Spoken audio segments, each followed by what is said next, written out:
Okay, hello. It is Wednesday, September 1st. It is noon, and it's almost Rosh Hashanah, and this is real, and I believe we're all completely unprepared. So it is good to see you. We're continuing our learning, which is Ain on Lu.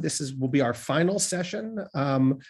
Probably not forever by any stretch of the imagination, because I will miss this month of really doing Elul with you and with Rabbi Lou. It has been special. There is a lot to cover today in this last session. So I will do my best. And if I run a little bit long, I hope you'll forgive me. But as always, this will be recorded, and I would like to take sometimes for questions and answers at the end. If you can't stay after one, send me those questions and we'll find a time to address them. Okay, so what we have done, the first class was sort of an overview of who Rabbi Lou was, his life, how he ended up here, Makor Or. The second session, we discussed his work in the community for Tikkun Olam and for social justice and his connection to spirituality. And this week, we are going to do Teshuvah. So we're going to go right into the heart of Teshuvah. We're almost at 10 days of Teshuvah.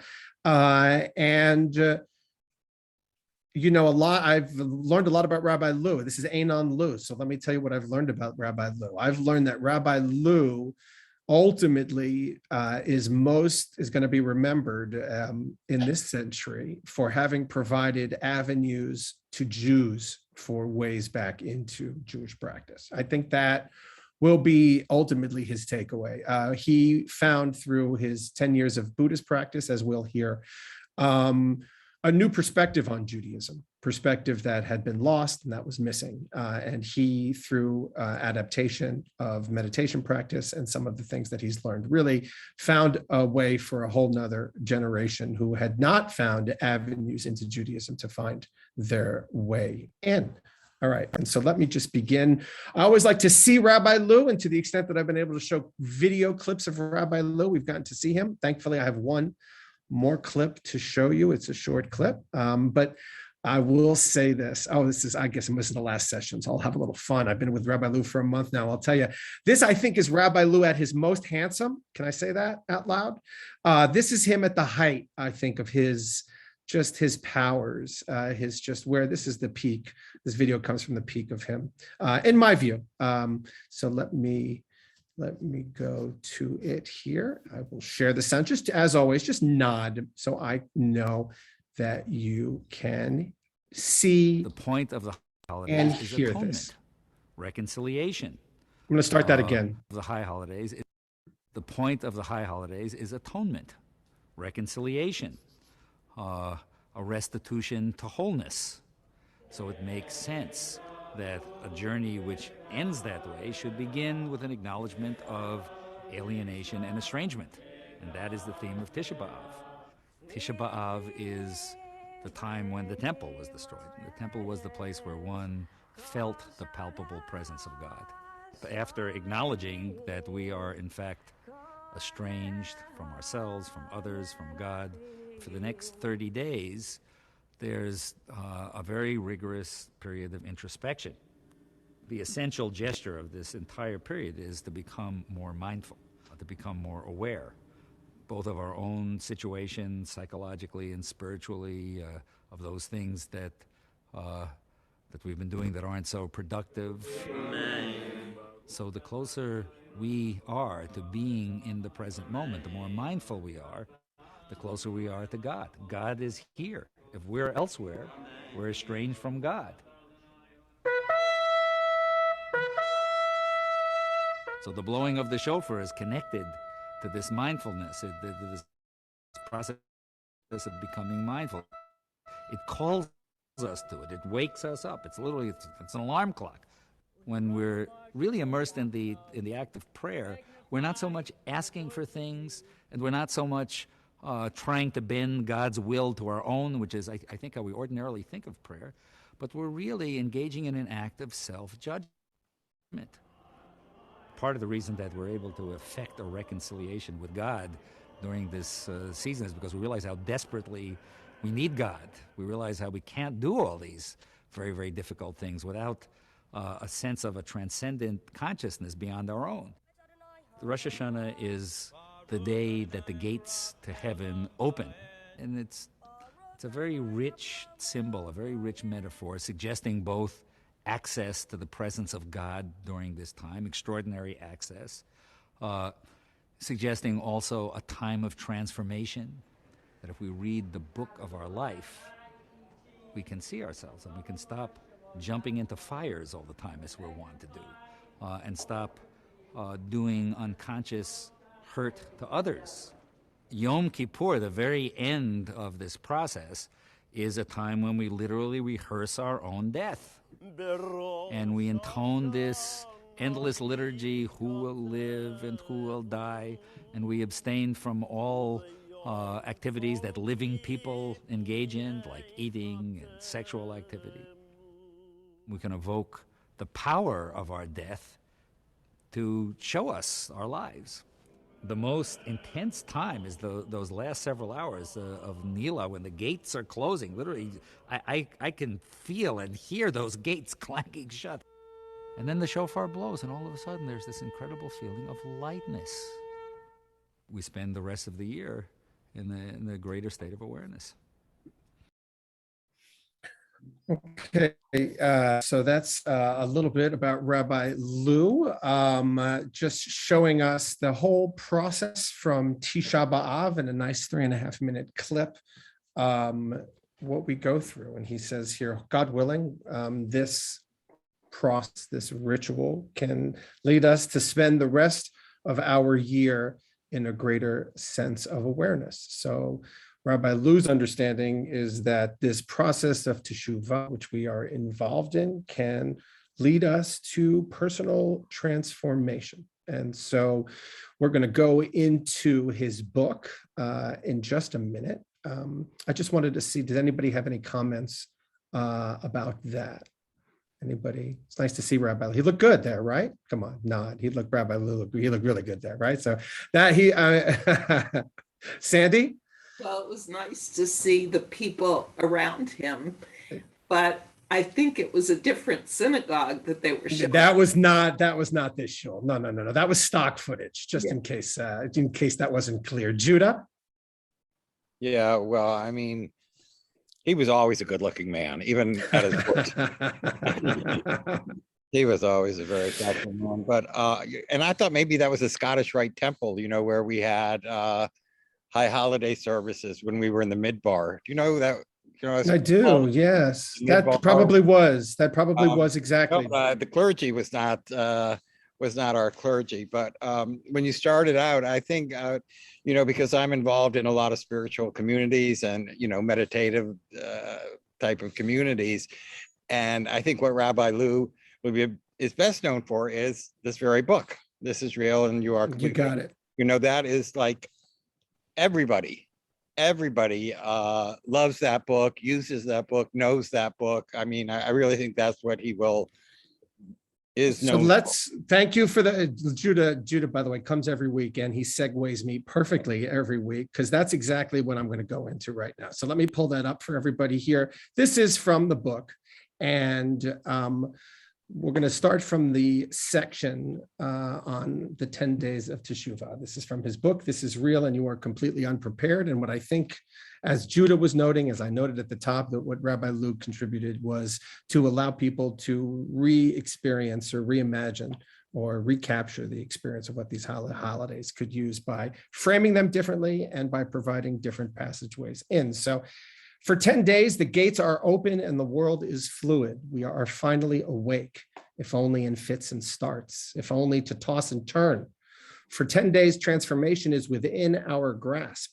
For 10 days, we can imagine ourselves not as fixed and immutable beings, but rather as a limitless field upon which qualities and impulses rise up and fall away, again like waves on the sea. Some of these impulses rise up with particular intensity. We may even experience them as afflictions, but they can be the keys to our transformation. Their intensity points to the disequilibrium and dysfunction in us that is in need of transformation. For 10 days, the field of mind is like a painting of Kandinsky. Energy and form float in that field. And we have the sense that we can shape our lives by choosing where to invest our focus and intention, by choosing which forms to follow and which to let go. This is not a linear process, not something that takes a clear nor even discernible path. Rather, it happens in fits and starts. Sometimes it may not even seem to be happening at all. But the gates are in fact open. And if our intention is aligned with this spiritual reality, that transformation also opens as a real possibility, even if it doesn't manifest itself right away. And I think that's also an important part of Rabbi Lou's teaching is patience and practice. These things do not happen instantly overnight. I think some of us have expectations. We show up on the high holidays. We want to have these ecstatic experiences. They don't necessarily happen at our will. They happen through practice and through patience. And so he goes next into this week's Torah portion, which is Parshat Netzavim. And he says it is the beginning of the grand coda of the Torah. It is usually read the week before Rosh Hashanah, as it will be this week. And since no new readings are introduced until after the holiday, Nitzavim hangs over the 10 days of Teshuvah like a ghostly presence. This is fortunate as it happens because Parshat Nitzavim addresses Teshuvah itself, the process of active transformation. So here he quotes from this week's Torah portion. And it shall come to pass, this is where I am, make this a little bit bigger, and it shall come to pass when all these things have come upon you, the blessings and the curses that I have set before you, and they will rise up again. Notice the root, ha-shevota, in your heart, among the nations to whom the Lord your God has driven you, and you will return vishavta to the Lord and listen to God's voice. Then the Lord your God will turn vishav, your captivity, and have compassion on you and turn vishav, and gather you in from all the nations where you have been scattered. And God will circumcise the foreskin of your heart so that you can love God with all of your heart, with all of your soul, and you will turn teshuv, and you will hear the voice of God and do all the commandments which I have commanded you this day. And God will turn yashuv and rejoice over you again for the good, the way God rejoiced over your ancestors. If you turn tashuv to the Lord your God with all your heart and with all your soul. Now, Rabbi Lou says the most apparent aspect of this is the word shuv. He pointed it out. I pointed out to turn, to return, to repent. That's the root of the word teshuvah, shuv, lashuv. It's repeated 7 times. As we have noted, this sort of repetition is very significant in the Torah. So he says it illuminates several important facets of what it means to do teshuvah. First of all, we learn that teshuvah can arise in the most hopeless circumstances. In fact, it often seems to begin that way. This passage begins in the darkest days of exile, when we are sitting among the nations to whom the Lord your God has driven you. Most of us only embark on the difficult and wrenching path of transformation when we feel we have no choice but to do so. When we feel as if our backs are to the wall, when the circumstances of our lives have pushed us to the point of a significant leave-taking. We talked about leave-taking a couple of sessions ago. When we have suffered loss or death, divorce or unemployment. Transformation is just too hard for us to volunteer for, just too difficult when our hearts are broken. I know a lot of people feel like they can't come to the high holidays this year, whether out of safety or maybe it's just out of pain. Interestingly, Rabbi Lu writes, God is depicted as the one who is doing the pushing here. We are in the predicament that has brought us to the point of transformation because God has driven us there. In other words, the predicament that we are all in is part of the process. That is hard to believe, isn't it? It is a gift, this world of ours, an agent of our turning. All right. That is definitely a nice shift in perspective. Second, this passage shows us the complexity of transformation. So it's not going to be easy. Transformation is not something that happens once and for all time. The people turn 3 different times in this passage. As it closes, they are promised a great blessing, but only if they continue to turn in the future. Transformation does not have a beginning, a middle, or an end. We never reach the end of Teshuvah. It is always going on. We awake for a moment and then we are asleep again. Teshuvah seems to proceed in a circular motion. Every step away is also a step towards home. And it may never be clear to us that the work of transformation has borne fruit. We're not going to know. It's usually the case in the realm of spiritual practice. Real spiritual transformation invariably takes a long time, says Rabbi Lu, to manifest itself in our lives. Spectacular, immediate results, sudden changes in aspect or in the way we see the world, don't we know this? Those are always going to be suspect and usually suggest a superficial rather than a profound transformation. Profound transformation only manifests itself over time. When Jacob has his vision of the ladder and realizes he has been visited by God, he exclaims out loud, "My God, God has been in this place all along, and I never knew it." From this moment of epiphany, we expect he will be changed, but we're disappointed when he continues to behave like the same manipulative schmo, those are Rabbi Lu's words, he has always been. But when we look at the larger arc of Jacob's life, I think it was either Mark or Don talking about pulling out the perspective, we see that this vision really does affect a profound change in him. It's just that this change isn't evident right away. It takes more than 20 years for it to take root. And then he writes about his daughter, which I hope she approved of, but I'm going to skip that section here. So the process of Teshuvah is neither clear nor linear. And who is the principal actor in all of this? Is it us or is it God?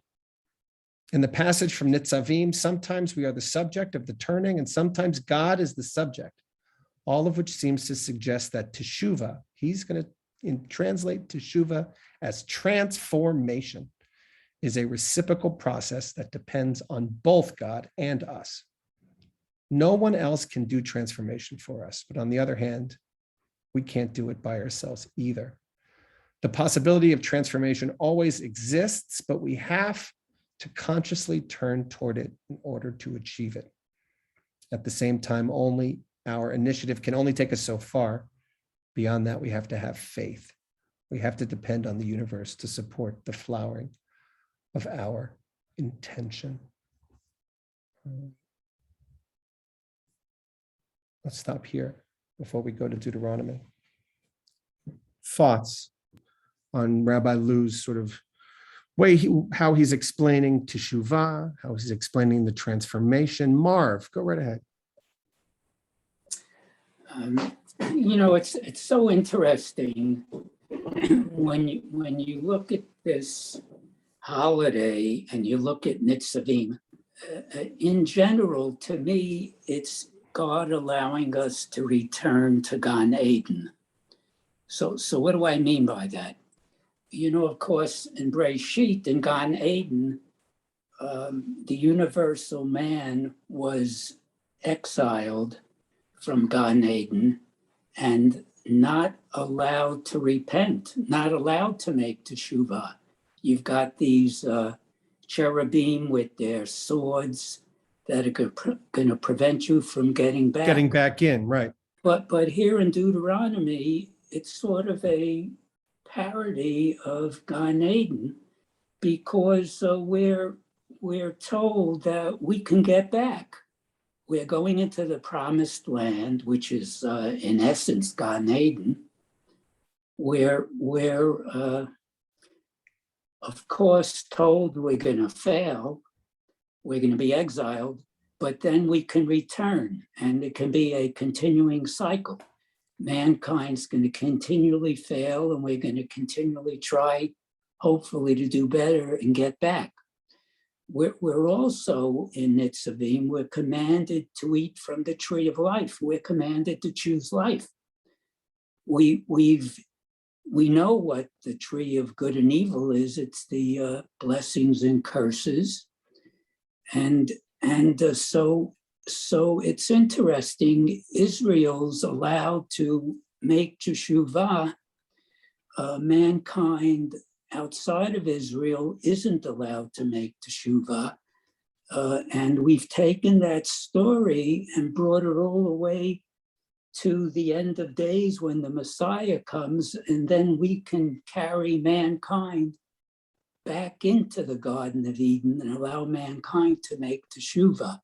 I just sort of looking at a big picture of what this holiday is just very interesting to me, to try to tie up the end of the Torah with the beginning of the Torah. Yeah, well, the tree of life is the Torah. Well, so here he, I think he addresses this here. So here he writes at the bottom, the first 10 verses of the Deuteronomy 30 give us a very accurate picture of the process. It's complex, it's interactive, it's confusing, it's nonlinear. But the next 4 verses give us some extraordinary, direct, and clear advice about how to do Teshuvah. And this is what it says. It says, because this commandment to do Teshuvah, see, Marv, this goes right to your point here. Because this commandment to do Teshuvah is not too wonderful for you and is not distant from you either. It is not in heaven, Marv. So you can say, well, we can't do it on earth. Who can go up to heaven and bring it to us and cause us to hear it so that we can do it? And it is not beyond the seas. So you can't say, who can go across the sea and bring it to us and cause us to hear it so that we can do it? But the word is very near to you, in your mouth and in your heart, so you can do it. So that's what Rabbi Lou is saying. Well, that's what Moses, not Rabbi Lou. Rabbi Lou is then saying Teshuvah begins with a turn away from the external world and towards the inner faith of the realm of the heart. We can affect this turn in many ways if we're not used to solitude or contemplation, if we are normally consumed by the frantic round of activity, if we live out our lives at a rapid pace, then simply coming to shul and praying, putting aside a small period of time each day for contemplating, observing the Sabbath, or going on a retreat can suddenly leave us in confrontation with the contents of our heart. These contents are an open secret. We already know this secret. Often all that's required of us is to be still for a moment, and the heart begins to close itself to us of its own accord. But the heart is a mysterious and complex thing. And the irony is, if we are experienced at prayer or meditation, all right, oh, that's right. I have audio to give you to continue this speech. But Marv, what Rabbi Lou is getting at, and I think where you're getting caught is you want to perceive this from the perspective of the all, right? You want to understand this from the perspective of past, present, and future, all existing simultaneously. This is where this is going. And what Rabbi Lou is saying is that you have to do it. And it is possible in this moment for you to turn and to do Teshuvah and for the people to be redeemed, but that God has to meet us as well. And so your decidedly human perspective, we need a little faith, the faith that God will be there to meet us on the other side of the encounter, because it's not too impossible. It's not too impossible. Moses says we can do it. It's not in the heavens. It's not in the complete beyond.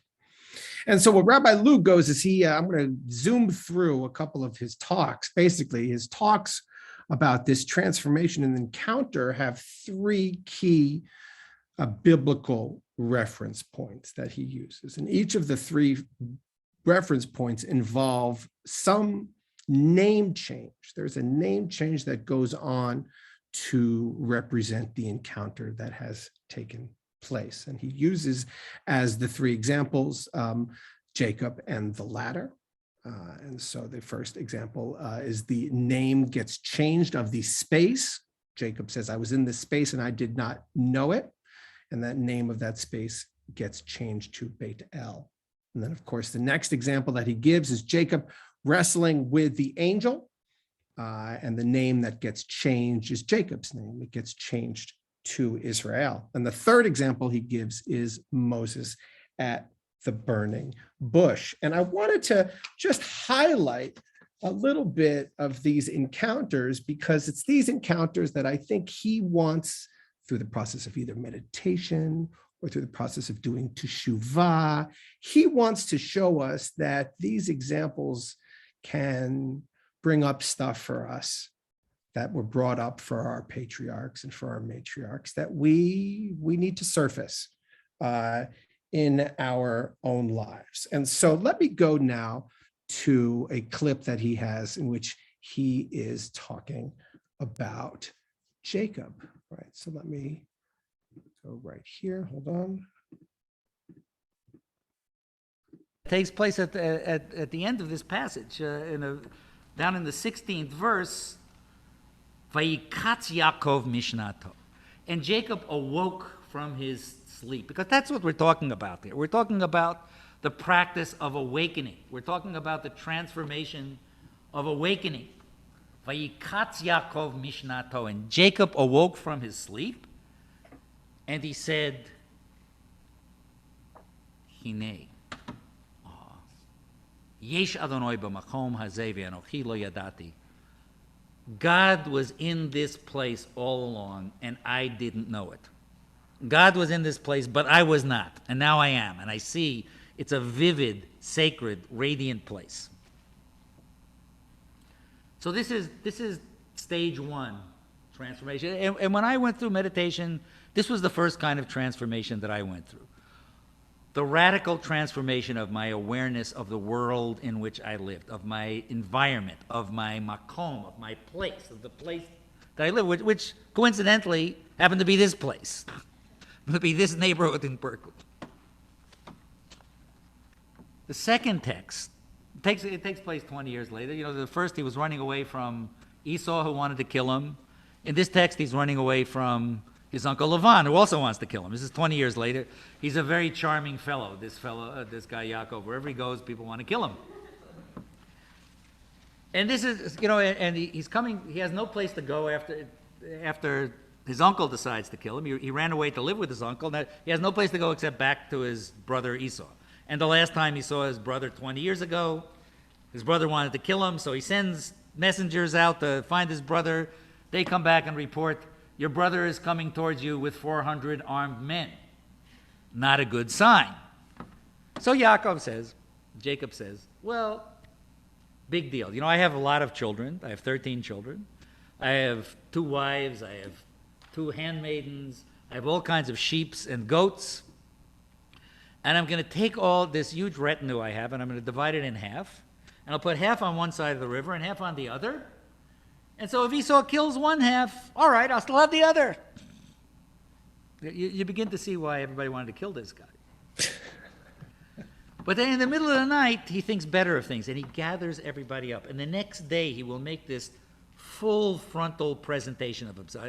He arranges this entire retinue like a mandala around him, as if he were saying to Esau, here I am. This is who I am. If you want to kill me, go ahead. Kill me. Be gesund, as they say.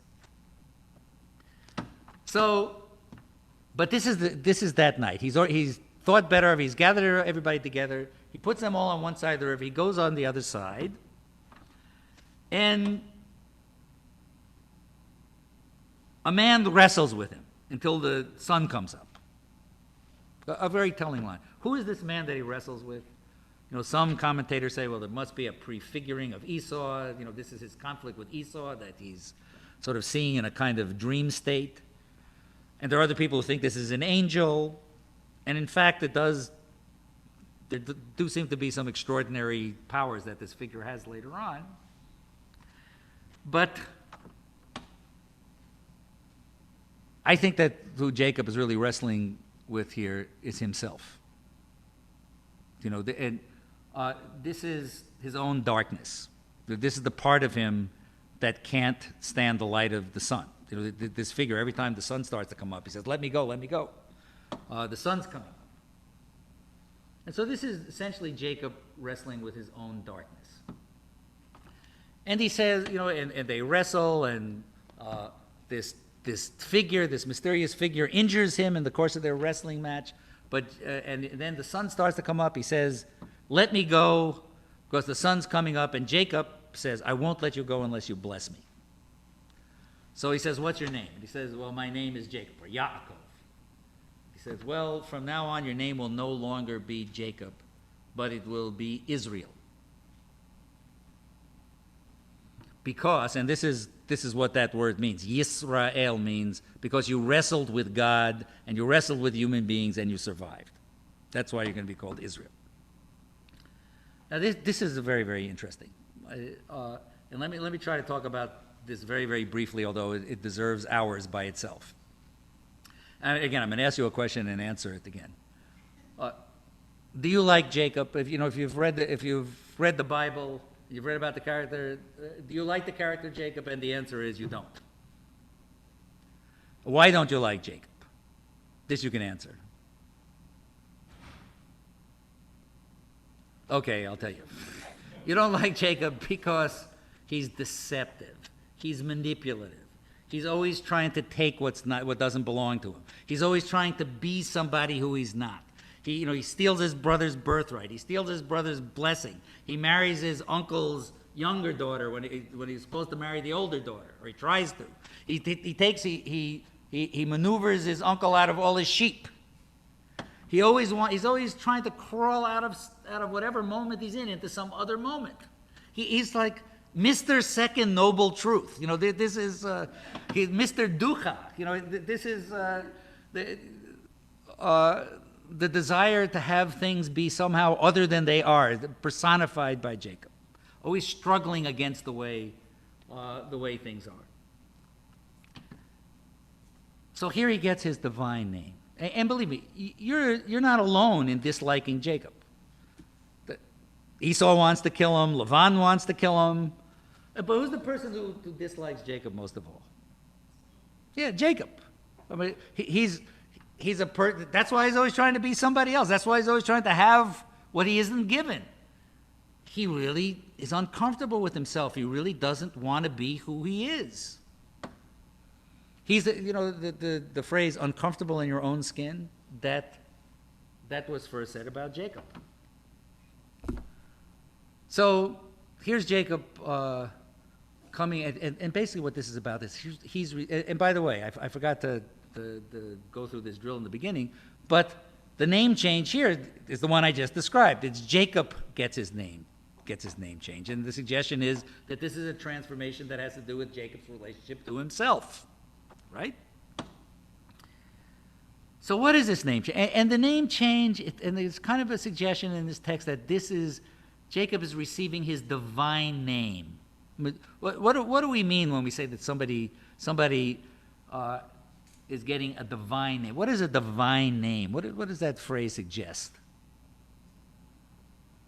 Yeah, that suggests it's given by God. That's why we say it's a divine. But it suggests that this is the name which talks about your divine essence, your Dharma name. This is the name that talks about who you really are, not who you project yourself to be, not who people see you to be, but this is your essential nature. This is who you really are. So now we just said all those terrible things about Jacob, and now he's getting his divine name. And what is his divine name? Exactly what we couldn't stand about him. You struggled with God. You struggled with the way things were. You struggled with human beings. And all right, you survived. And this represents, to me, the most extraordinary moment of personal transformation that comes about in many ways, but particularly it comes about through meditation. And that is when you realize that the thing you can't stand about yourself is your divine name.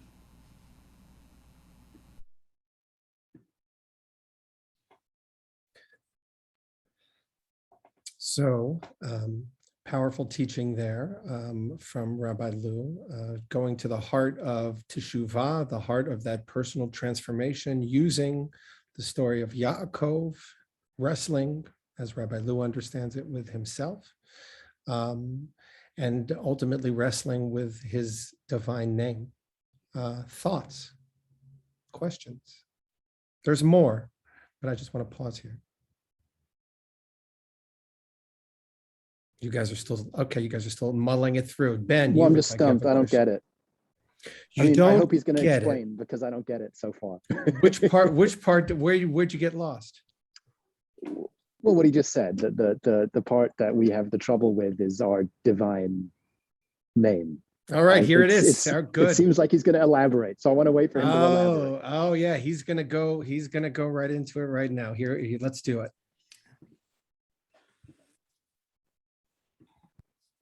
And you might not agree, Ben, with his answer.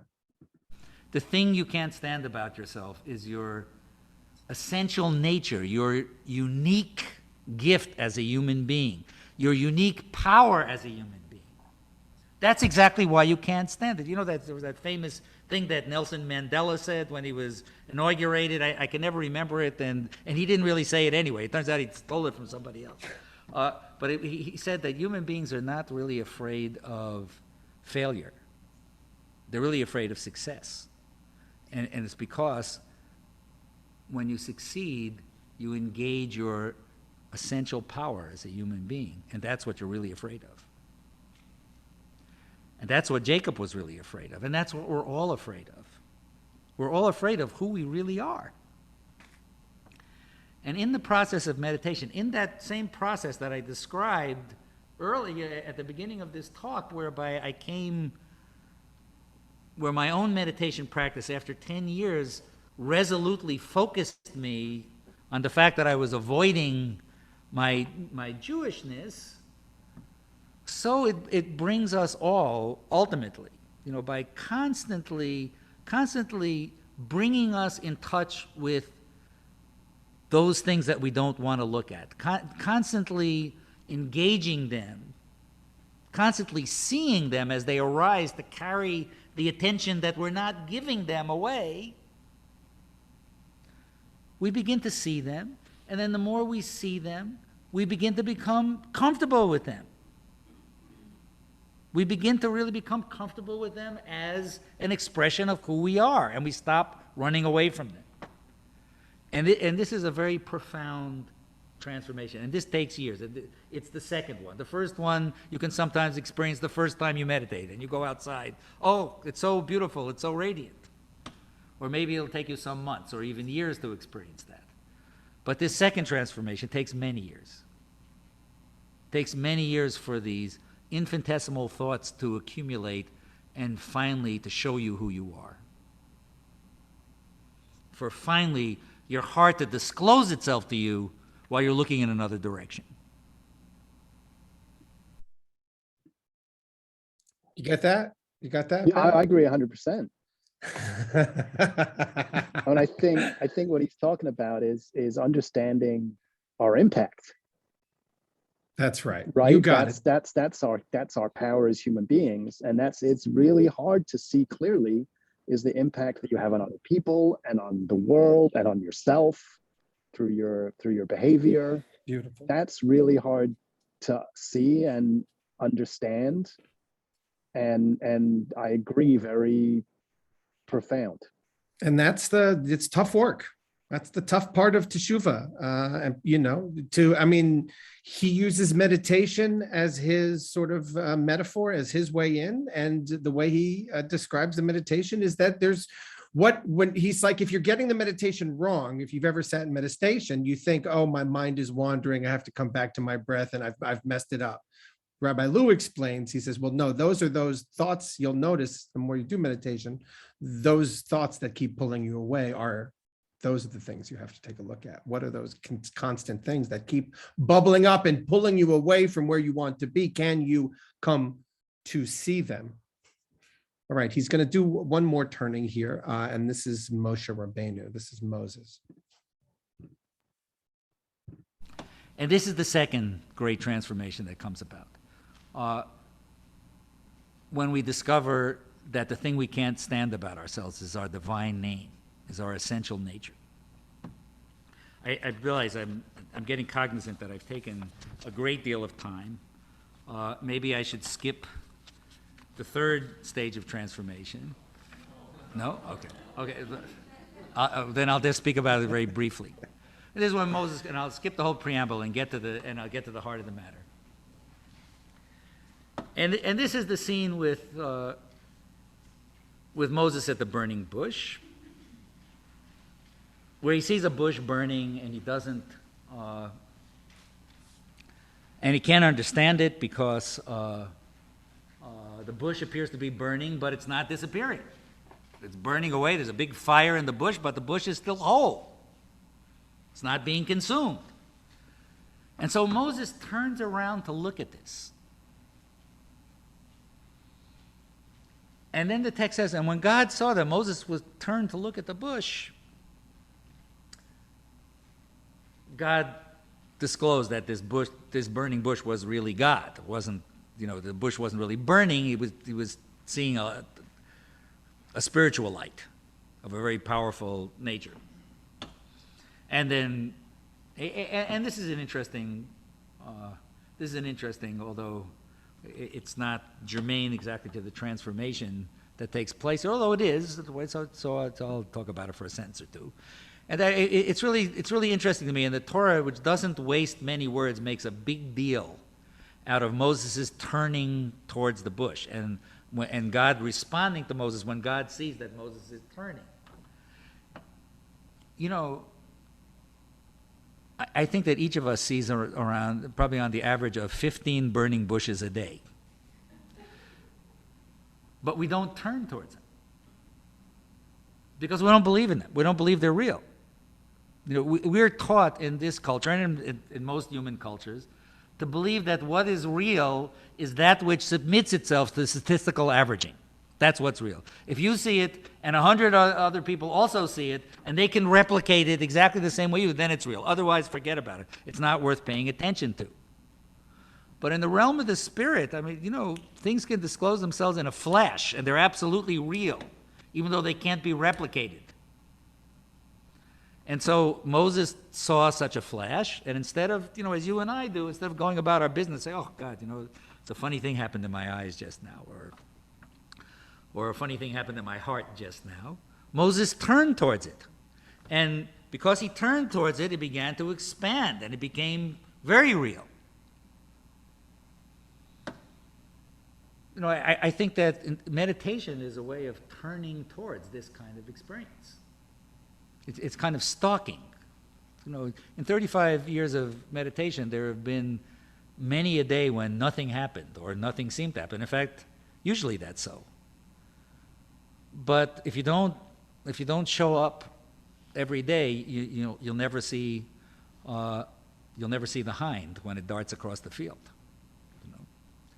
So anyway, so the experience continues, and now God discloses this is not a burning bush. This is God talking to you directly, and God tells Moses, "Listen, Moses, I want you to go back to New Jersey and tell all the Jews in New Jersey that they have to leave." Hey, this is what it's like. He said, "Go back to Egypt and tell them they have to leave." It's just as if he came up to you and said, "Go back to New Jersey." And what would you say? Oh, you just left New Jersey. Well, that's not what Moses said.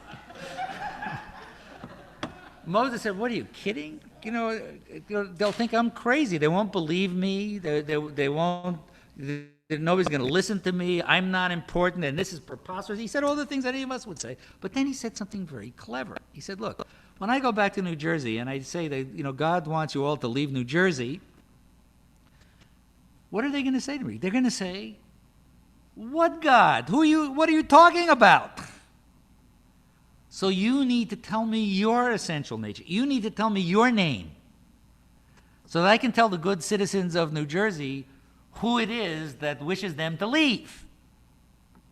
So we now have what is arguably the most important piece of information in the entire Torah, God's own account of God's essential nature, God telling Moses what God's name is. And what does God say? God does not say, I am vengeful. God does not say, I am hierarchical. God does not say, I am male. You know, of all the thousands of ideas that we have in our tradition about what God is, I don't know why we always fixate on the worst ones. People come into my office all the time and they say, I don't believe in this vengeful, hierarchical male God. And I say, good, I don't either, But apparently God doesn't either, because when Moses asked God for God's name, God didn't identify God's self as any of these things. What did God say? God said, Echiyeh asher echiyeh. And this is a very strange statement. Even if you know Hebrew, you wouldn't understand this. Because it's a conflation of, it's the verb to be. Sometimes it's translated as I am that I am. Sometimes it's translated as I will be what I will be. It could easily be as easily translated as I was that I was, because it's a very strange form of the word to be in the present tense, which Hebrew grammarians call the present perfect, because it partakes of elements of the future tense and the past tense as well. It seems to be signifying what Aristotle called the eternal present, that sense of being present that's so strong that you see both the past and the future in the present moment. We have this kind of hedonistic idea of the present, that it's just what's here and now. But the real present, in the deepest sense, has everything. It has all the reverberations of everything that's ever been, and it has the future being born. This was a great statement of one of the rabbis. They asked a bunch of rabbis what was the best attribute to have. And one said a good heart, and one said, a good mind, and one said a good soul. My favorite one was the one who said, Haro'eh et hanolad, the one who sees what's being born on the moment. That's the So this is what God says. Who are you, God? I am absolute being. I am absolute becoming. I am being in the absolute present moment, which contains all time, past, present, and future. Hebrew, every language is. All right, there's more. I just wanted to pause one right here for 1 second, because I think it highlights a little bit what I was trying to express earlier with Marv, is there is this encounter in the present that is an encounter with the all. So there is, it's not, you can't understand it. You can't explain it. It is the quintessential I, thou encounter. It is sort of in that present moment, we come into contact with everything. Franz Rosenzweig wrote in his book, The Star of Redemption, he quotes from the Song of Songs, which says, love is as strong as death. And Rosenzweig explains it. Yes, love is as strong as death, because when you are in love right now, at the present moment, being in love, you get a glimpse of eternity. You get a glimpse of the all. And so what Rabbi Lew is saying, that the heart of Teshuvah, the heart of transformation, the heart of being Jewish, is this encounter between the human and the present, and the personal and individualistic, and the beyond, the ineffable, the indescribable, the everything.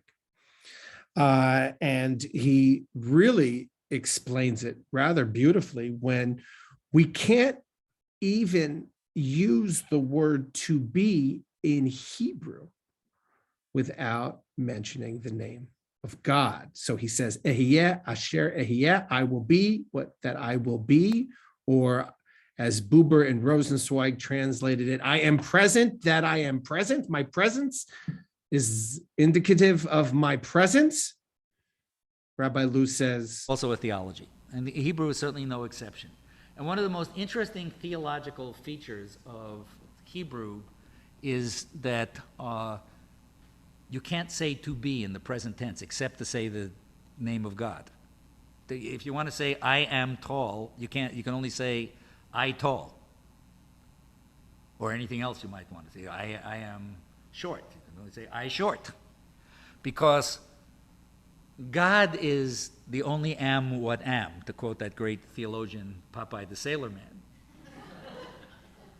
Only God is absolutely present.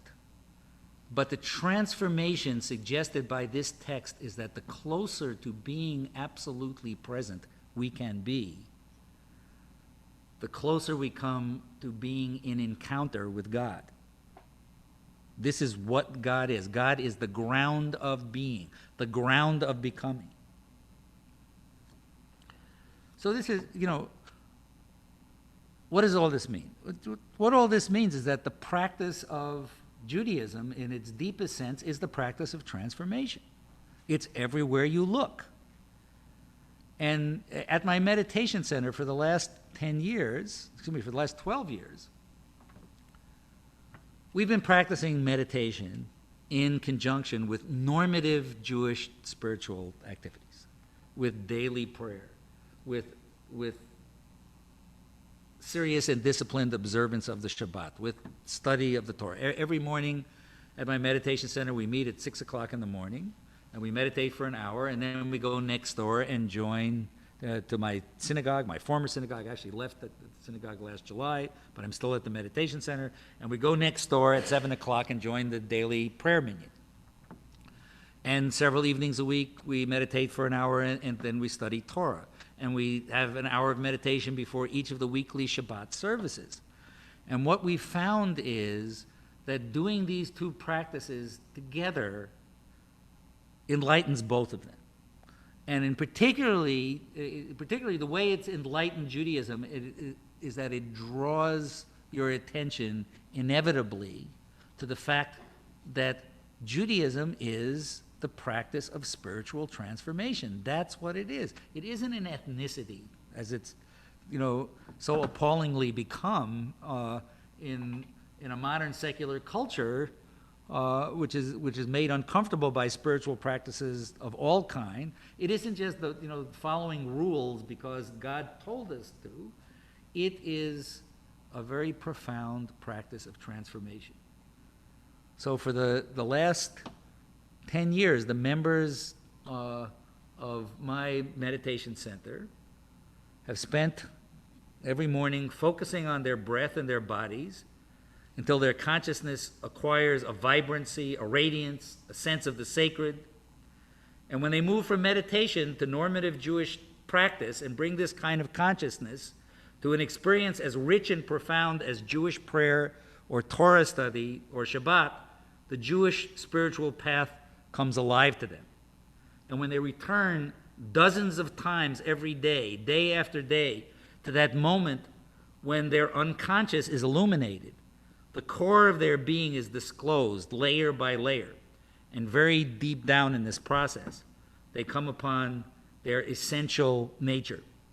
Like an old friend, they don't even recognize it first because she's encountered so far out of context. So it is in this ancient spiritual stream that seems to well up before us of its own accord when we give it half a chance to do so.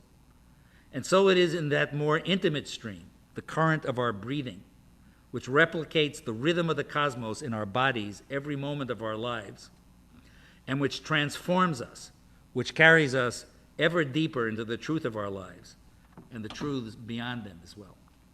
Thank you very much.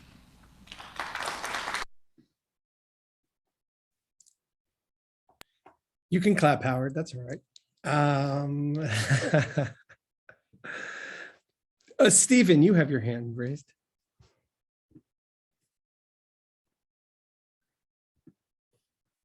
Steve? Can you hear me? Yeah, we got you. Yeah, I came in late. There was one thing he said that really bothered me about what's real is something that everybody can see. And that's certainly not the case. I remember making a very important discovery in my research. And just about no one believed it was real. No one had ever seen it before, and they said that that's not possible. And I spent some years after that, very difficult years, convincing other people that it was real. And it took me 9 years between that to actually get it commercialized, so that now just about everybody that drives an automobile is using the product that came out of that discovery that no one thought was real. Yeah, I don't think that's, I mean, that's a really powerful story. And I actually think that goes to the heart of what Rabbi Lou is talking about, which is that it's actually the next section. If you guys want to hang around, I can run a little bit late, but there's a second part of this, which talks about, you have to surface these things that people don't want to see it. So I'm guessing people, for whatever reason, couldn't see what you were trying to show them. Was real. It was because their thinking of what was real was based upon what they had seen in the past. And I think so. Just probably the way I edited the clip made it sound not exactly right, but I think that's exactly what Rabbi Lou is saying. The process of transformation requires. It requires us to either meditate or sit with those things that we don't want to sit with, let them come up and actually do an introspection so that we can actually encounter that side of ourselves, like Jacob did, that we don't want to look at. Are there other comments? And yeah, the one last thing is talking about Teshuvah, and I've written you on this before. I think the best example of Teshuvah is Esau, not Jacob. Why is that? The way he think about where many years later he meets Jacob, and he could have had all this animosity against Jacob, and he could have used that animosity could have eaten him up.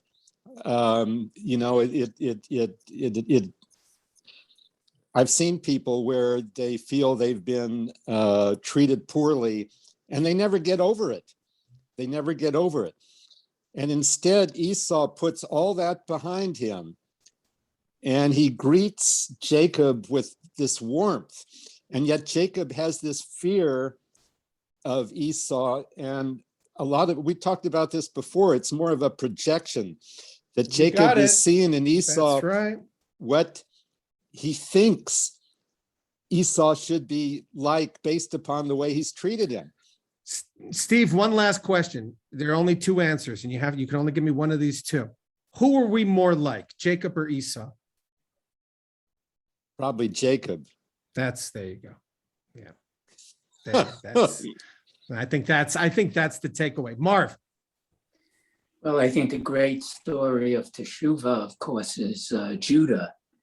But when we see the name of God that was revealed to Moses, it's as if that is the corollary of Nitzavim, where we're standing before God, those of us in the past, those of us in the present, and those of us who will be in the future.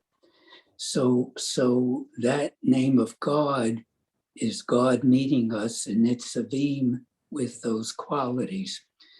But that's a hard concept to understand. And when I look at the Torah, you say to yourself, when did God ever speak to Israel in the Torah? And I'm not sure, but apparently in Parsha Yitro, God spoke to Israel, and the phrase that God used to speak to Israel is very interesting. It's a simple phrase. God says, I, the Lord, am your God, who brought you out of the land of Egypt, the house of bondage. Now that's the statement that God uses to define God to the Israelites. When God's given a chance to proclaim who God is. And that's just an interesting. Really Well, yeah, wonderful- well, let's juxtapose that. And I think we're really going to talk about these dualities throughout the high holiday season, throughout the upcoming. But think about the juxtaposition between those two statements. What did he tell Moses his name was? Ahia, Asher, Ahia. And then how did he communicate to the entire, in fact, people have to leave, don't worry. I'm gonna run long. I mentioned that earlier. So if you have to go, take care, and the rest will be on recorded. I think that's right. He two different names, one name to the personal and then one name to the people. And I think one of the things that Rabbi Lou talked about in this session is that, as opposed to other faiths in which the other faiths are, the Buddha or Jesus or Muhammad takes a personal leave taking and then experiences the revelation. We, as a community, take a leave and we experience the revelation as a single group. All right, so I want to get to the next part because so that's really, there's a lot of that is the heart of his understanding of Teshuvah, but there's a second part of it that I did not want to leave out a little bit. And it's coming from a series of sermons that Rabbi Lou gave in 1998 here at Congregation Besh Shalom.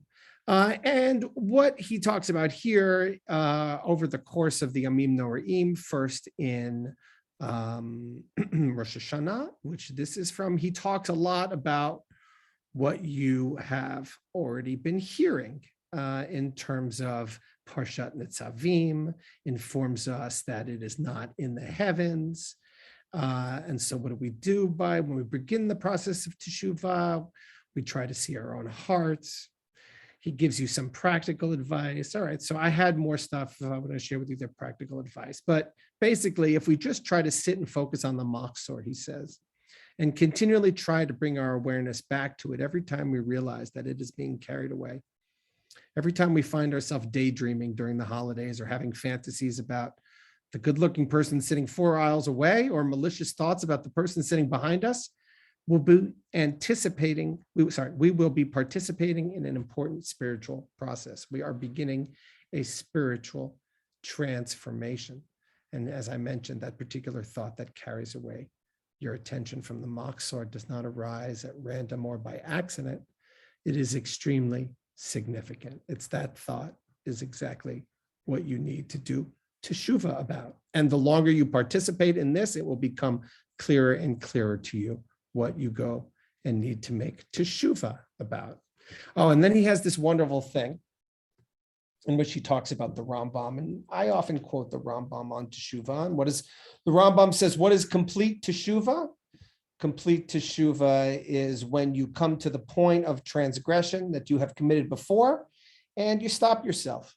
So Rambam says, for example, if you slept with someone illicitly and after some time you find yourself in a room with them and you still desired them and you still had the strength to follow through on that desire and you were in the same city where it happened before, but you stop and you do not do it, this makes you a master of complete Teshuvah. All right. So people commentated on Rambam says that that's not fair. How am I going to do Teshuvah? I had an affair with someone several years ago. Am I going to be in the same city with the same person again so I can have that affair again or not have that affair again? It's not fair. It's not fair that I need that second chance. People have argued with Rambam. And this is just great because this is quintessential Rabbi Lou says, the answer is don't worry. You will always be confronted with that second chance. Rest assured, if you have unresolved elements in your life, that will keep repeating itself until you get them right. We don't have to worry about not having the opportunity for Teshuvah in Rambam's definition, because if we've got something that we've been burying and haven't been letting it rise to the surface and haven't dealt with, trust me, the world will make us deal with it. Okay, now here's the second part, and I'll take 5 minutes here and then we'll conclude. Every Rosh Hashanah, Erev Rosh Hashanah, this is 1998. I spoke about a line from Parshat Nitzavim, Ki karov elecha hadavar ma'od. And he says basically that what he's done, he goes, so we spoke on Erev Rosh Hashanah of basically the sum and substance of what we've talked about today in our class. And I had spoken about it before in the sermons and the workshops. You've heard some of this throughout the summer, and I hope that by hook or crook, you have it.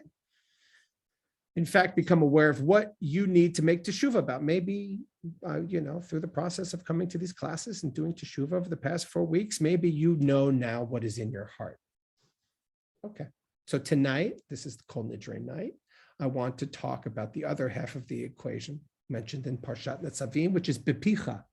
What is in your mouth? Okay, so now you know what's in your mouth. Now you know what's in your heart. Now comes the second movement. Teshuvah is a complex process. It has 2 major movements. Belevavcha, so we have to consider what's in our hearts. We have to wrestle, just like Jacob. And bepicha, bringing this awareness out of our hearts and into speech and into our mouths. Carefully moving this consciousness outward.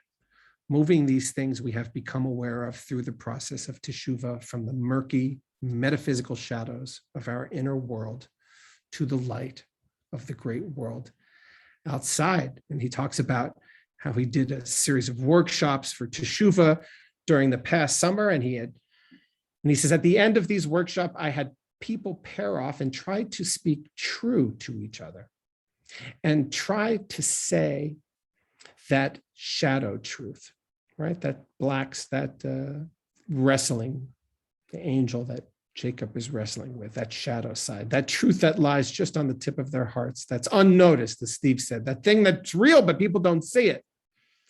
So for most of the workshops, I had just facilitated, he says, a fancy word for chickening out.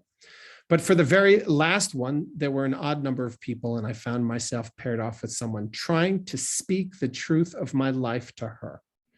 I started speaking of the things I had thought of 1,000 times before, of my anger, of my obstinance, of my refusal to give up the grudges I held against people.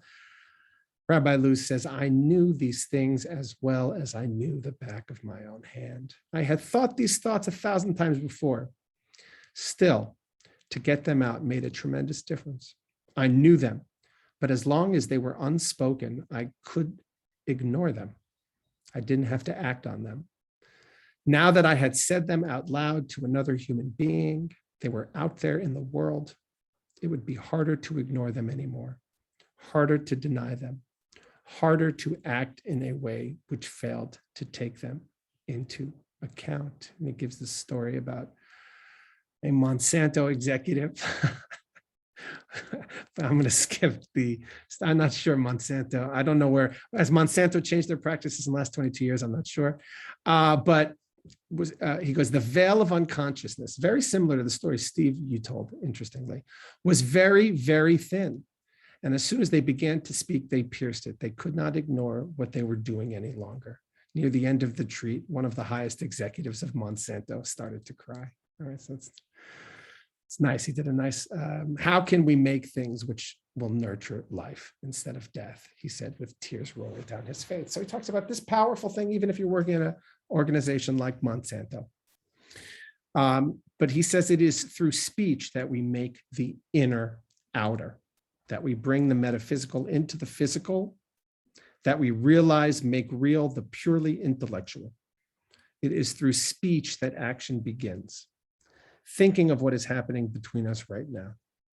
Something metaphysical, something spiritual arises in my soul as an idea or a spiritual impulse, and it becomes speech in my mouth, and then goes out onto the air of this room as a wave, as part of the physical world, as asiyah, and then it enters your ear and then your mind, where it is transformed into something metaphysical again. All this is a truly miraculous transaction, a decisively human power. And think of how intimately it has joined us. And speech is intimately joined to the power of gesture as well. He says, when our speech expresses the deeper sense of things, we are on our way to do teshuvah. We are on our way to bringing that which is belavavcha, which is in our hearts, into the world, bringing our actual condition up to speech, realizing it in this world. Speech that is not so connected is to no avail, at least not where teshuvah is concerned. All right, so that is where I am going to stop. And yeah, go right ahead, Don. Yeah, just wondering what makes these 10 days so special? If transformation is available always, what makes these 10 days? Why do we have a greater chance of transformation during these 10 days than during the rest of the year? What do you think? I mean, there are a gazillion rabbinic answers I can give, but what do you think? Well, we put more attention on it now. What about a whole group of people doing it together? What about a whole collective of people who are all around the world going through this same process, and that you are not alone in that? Look at that. I got a nod. I got a nod from Don. I'll take it. And then a shrug, and then a shrug. That's okay. But you know, the other reason is you got to put it on the calendar.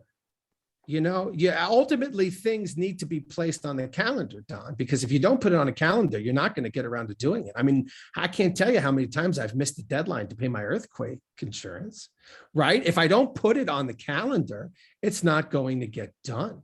And I think so much of what Judaism wants us to do is like, this needs to be part of a cycle, a calendar of a cycle in which our attention and focus is going to be brought back to this, because if we don't make it a calendar, and this is the keva part. So this is the keva part of the kavanah part. People love the kavanah part. They love the intention part. They love this idea that, you know, we feeling it in this moment, but you know, you have to sort of write it down to be there at 10 o'clock on Saturday. Otherwise, it's not going to happen.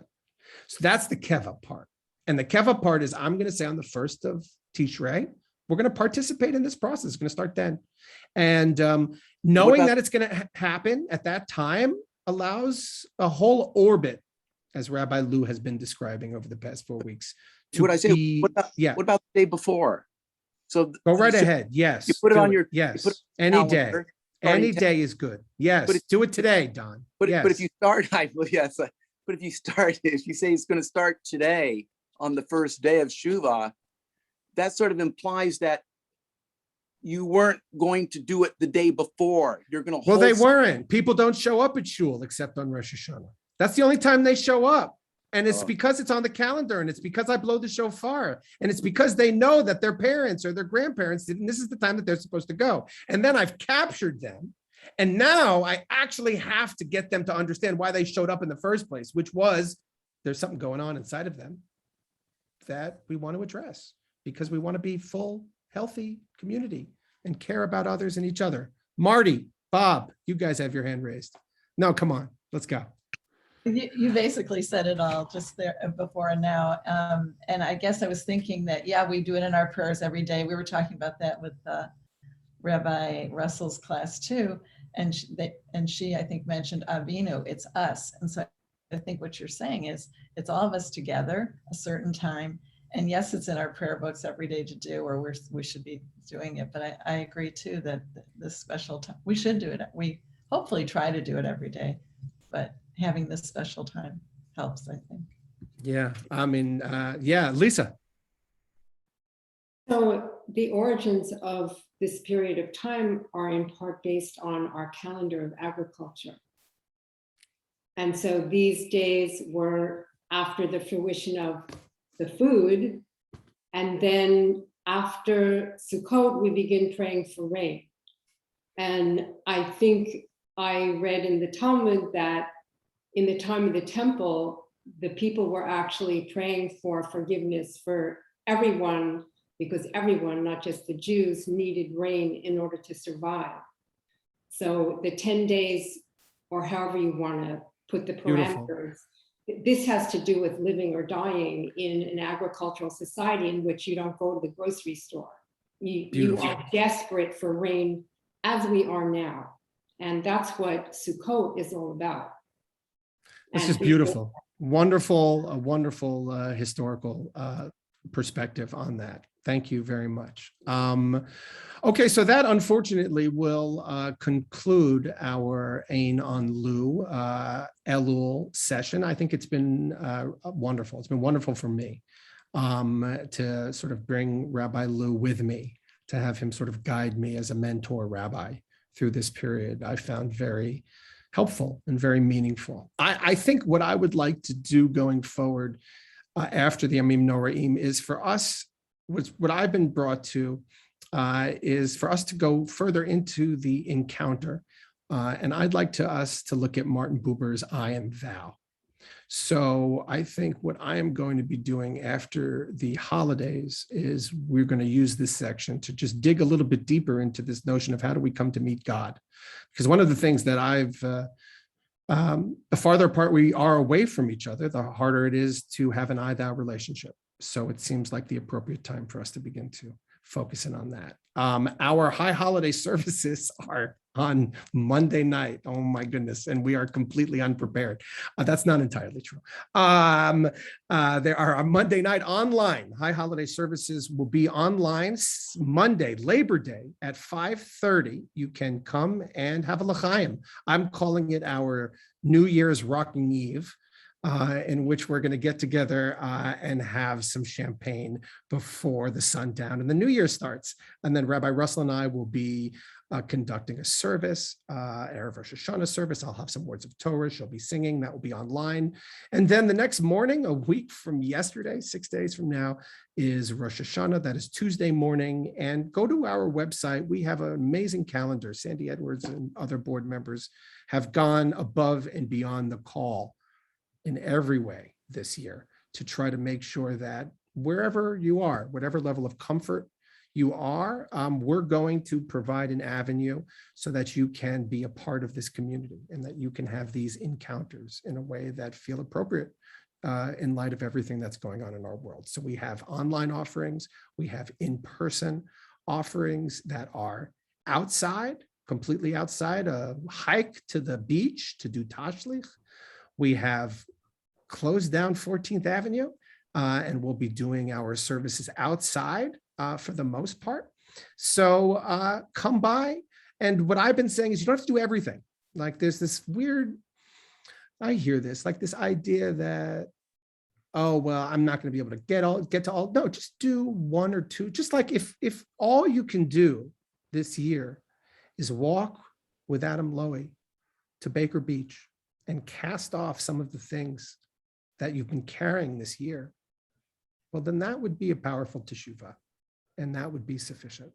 So find your way to achieve what Rabbi Lu has been talking about. And we're here for you. And I just want to say thank you to Sandy Edwards and to all of our board members who have really gone above and beyond the call to support this community. So I look forward to seeing you. I'm sorry that Elul is over. No, really, I'm sorry Elul is almost over, but it's been lovely to study with all of you. And Marty, yeah. Oh, and you say beyond the, what'd you say, beyond the call, or what? I forget the phrase that you used. Above and beyond the call, yeah. Above and beyond the call, but there were calls. Thank you. Yeah, there certainly were. All right, take care, everybody. Have a good. I also wanted to say that we will be celebrating our centennial this year. And so there will be more Rabbi Lu things as part of that celebration. Oh, yeah. And hopefully, great. Thank you, Sandy. And hopefully one of those involves a road trip to Boulder so we can watch some of those old Mosaic. I want to see the Mosaic television shows. That's the Rosetta. That's what I want to find for the centennial. All right. Take care, everybody. Yeah, Chicago. Thank you. Thank you.